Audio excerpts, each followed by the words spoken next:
Et yo tout le monde, c'est Tonio et aujourd'hui on se retrouve pour une nouvelle vidéo. Aujourd'hui je vais vous parler de mon logiciel de REC.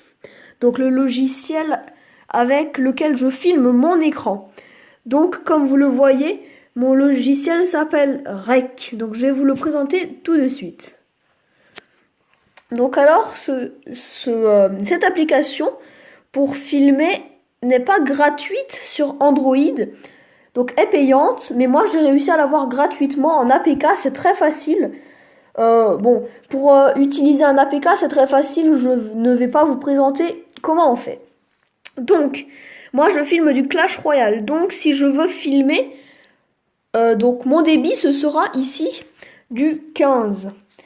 Après la résolution, vous pouvez la laisser comme vous voulez. La durée, le maximum c'est 1 heure, donc je vous conseille de mettre 1 heure.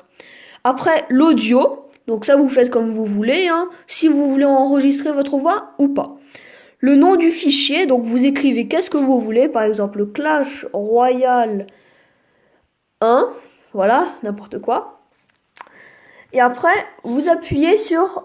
Donc là, chez moi, il y a marqué stop, puisque je règle tout simplement. Mais normalement, il va y avoir marqué enregistrer. Donc vous allez taper sur enregistrer. Et tout en bas de votre écran, il y aura marqué enregistrement dans 10, 9. Donc ça fera un compte à rebours. Voilà. Donc ça, c'est ce qui est de la page d'accueil. Après, on va aller dans paramètres. Donc comme vous voyez, il y a ici, par exemple, comment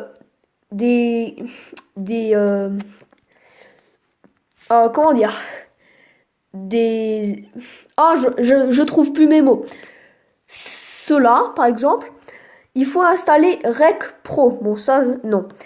Donc, Rec Pro est payant. Donc, si vous voulez, vous pouvez l'installer. Enfin, le payer, quoi. Mais moi, je l'ai pas fait puisque il n'y a pas vraiment d'avantages considérables dessus. Donc, alors je vais vous détailler tout ça. L'emplacement de storage, on s'en fiche. La rotation automatique, si vous voulez inverser ou pas. Après la fermeture de l'application, donc si vous voulez que cette application-là reste ouverte pendant que vous enregistrez un jeu ou autre. Après, donc ici, enregistrement, il faut passer à Rec Pro, pareil pour la barre de statut. Lorsque l'enregistrement est terminé, on affiche une notification, ça c'est comme vous voulez. Vous pouvez annuler ou pas. Après l'enregistrement, donc moi je fais éteindre l'écran pour arrêter l'enregistrement. Il suffit juste de le verrouiller, donc c'est très simple. Après bon, secouer pour arrêter l'enregistrement, bon, ça c'est quelque chose qui va quasiment pas vous servir. Donc voilà, après ça moi j'ai mis en basique, c'est tout le temps bien de le mettre en basique. Il n'y a pas grand chose de plus, donc comme vous voulez. Après le support, donc c'est là Rec Pro, Rec. Après vous pouvez noter, partager et après les contacts. Rec Pro c'est comme vous voulez, comme vous le sentez. Si vous voulez payer, c'est comme vous voulez. Moi je trouve pas qu'il y a un avantage considérable dessus. Je sais pas combien c'est, vous pourrez aller regarder si ça vous intéresse. Donc voilà, donc c'était une vidéo très très courte. Donc, je vous dis à la prochaine. C'était Tonio72. Bye tout le monde!